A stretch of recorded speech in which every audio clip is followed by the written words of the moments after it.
Pour les Capricornes en couple, bienvenue pour votre tirage sentimental du mois de janvier 2020. Alors mes amis, dans votre couple, j'ai l'impression qu'il y a des tensions. Il y a des tensions pour certains couples Capricornes. On me parle de regain, mais on me parle aussi de séparation. On me parle d'être un peu perdu. J'ai l'impression que pour certains couples, il y a peut-être une envie d'arrêter quelque chose. L'envie peut-être de faire une pause. On est perdu, on ne sait plus trop où aller. On a besoin de se retrouver seul, de faire le point, de réfléchir. J'ai l'impression que c'est un peu le yo-yo dans votre couple, pour certains Capricornes. Il y a de l'amour, il y a de l'affection, il y a de la tendresse, tout ça, voilà. Moi, j'en doute pas.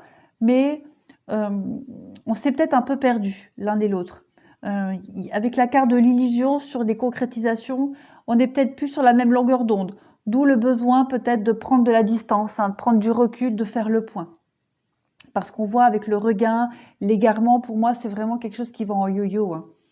On vous demande vraiment ici d'être sincère, d'être vraiment sincère avec vous-même et voilà, l'envie de se retrouver seul, de faire le point. Il y a de la chance, il y a de la chance, un nouveau départ. Ouais, je pense que ce serait une très bonne idée, de faire une petite pause comme ça entre vous deux, d'être plus prudent. Et ça vous permettrait de prendre un nouveau départ dans votre couple, de relancer un peu la machine. Bon, j'ai l'échec, ça va être un peu compliqué pour certains. Alors attention, si dans votre couple ça va très bien, vous n'êtes pas concerné.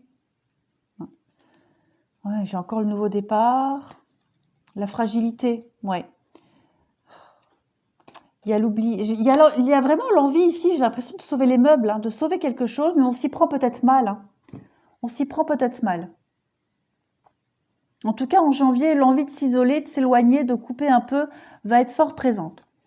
Ensuite, pour le tirage d'en dessous, qui ne va pas forcément résonner avec celui du dessus, on me parle, pour les couples, de prise de responsabilité. Il y a des choses qui vont bouger, qui vont avancer dans votre couple. On peut me parler ici d'une situation qui n'a pas duré, une situation de prudence.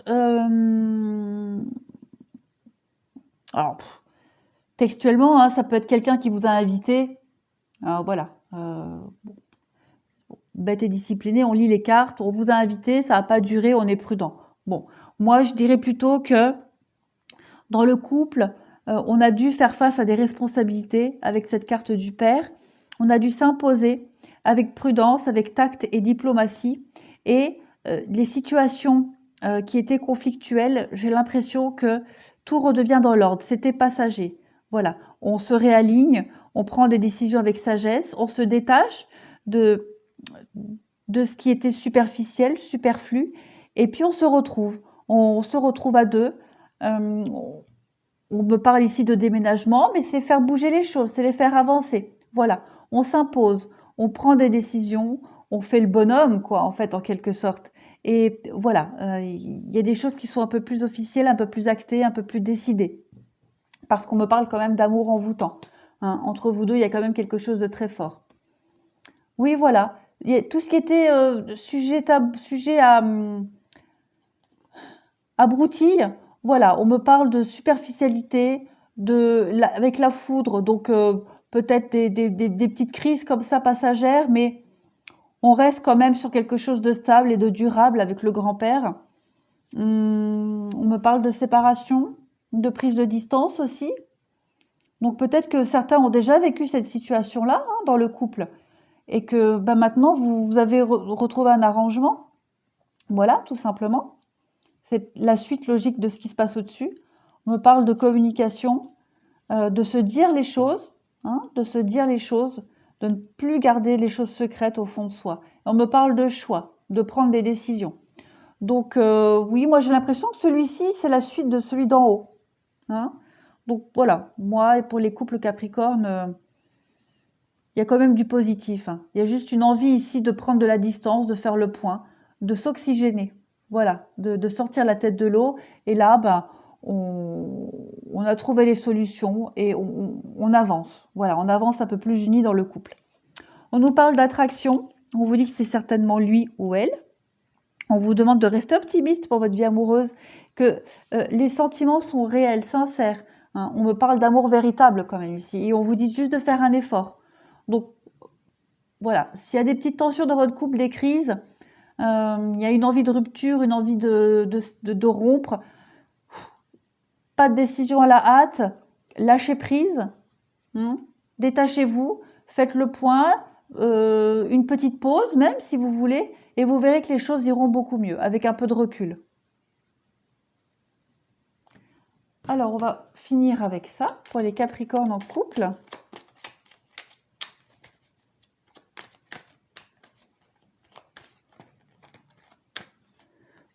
C'est du n'importe quoi, je ne les prends pas. C'est de la maladresse plus qu'autre chose.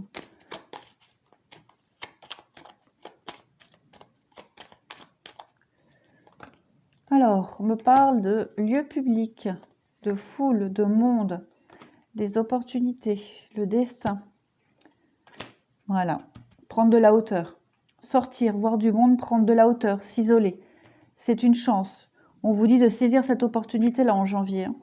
Pourquoi? Parce que c'est l'occasion de mettre fin à un cycle, de recommencer quelque chose de nouveau, faire bouger les choses. Les poissons, comme je le disais, pour les célibataires, enfin pour les autres signes quand ça sort, pour moi, cette carte-là, c'est le mouvement, c'est le va-et-vient, c'est un coup je vais à droite, un coup je vais à gauche, mais voilà, on bouge, on est productif. Donc, moi, là, il y a du mouvement qui va se concrétiser positivement. Hein. Il y a quand même la fin de quelque chose ici, la fin d'un cycle. Voilà, et on va s'ancrer. Donc, ça répond un petit peu à ces deux tirages-là. Prendre de la hauteur, voir du monde, sortir, s'oxygéner. C'est une opportunité hein, pour faire bouger les choses. Il y a un cycle hein, qui va se terminer dans votre couple et vous allez pouvoir vous ancrer un peu plus à deux. On me parle encore une fois de chance, d'opportunité. Donc, c'est très positif. Faire le point sur quelque chose, hein, mettre en lumière quelque chose et pouvoir partir et s'éloigner de ces conflits, tout simplement. Il y a l'amour, il y a la fidélité, c'est aussi l'amitié, donc peut-être le soutien d'amis. Voilà, les conflits, les difficultés, tout ça, vous allez y arriver. Hein. Vous allez trouver des solutions, vous allez y arriver. Vous allez balayer tout ça. Hein. Ça, c'est le fouet, la verge, donc on balaye, on fait le ménage. C'est aussi les conflits, mais moi ici, j'ai plus l'impression, voilà, on balaye. On balaye tout simplement, on coupe. On balaye, on coupe. Voilà. Donc pour moi, les Capricornes en couple, janvier, c'est un mois assez tranchant, mais pour le positif. Voilà, pour du positif. Les Capricornes en couple, je vous remercie. Je vous souhaite un très bon mois de janvier et je vous dis à bientôt.